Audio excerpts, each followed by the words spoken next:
You are listening to ProveText, a Glossa House podcast exploring scripture with Dr. T. Michael W. Halcomb and Dr. Frederick J. Long. Welcome and enjoy.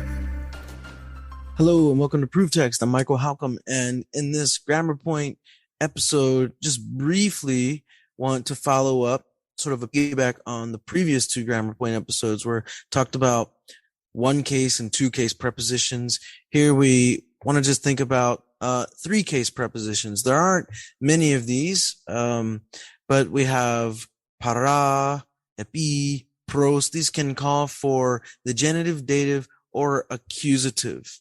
And so it's really important to be familiar with these. Those are pretty common terms.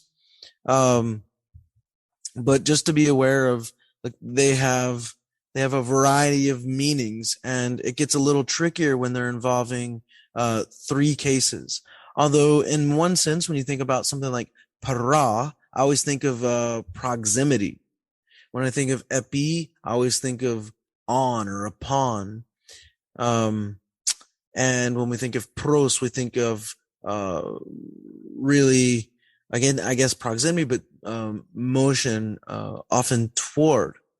So these are three case prepositions again, and they'll call for the genitive, dative, and accusative. And so you have to really pay attention as a translator and interpreter to what's being suggested by the preposition calling for one of those cases. And you can always ask, well, why that case instead of the other two cases, which raises some important hermeneutical questions. So we have three case prepositions, two case prepositions, and one case prepositions. And it's really imperative. These prepositions are on every page of the Septuagint and New Testament.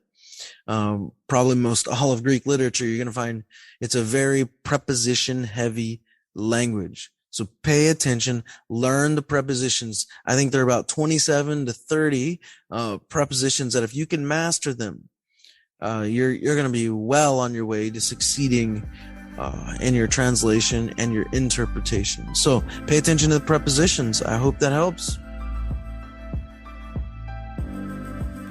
Looking for creative ways to launch your biblical language studies to the next level?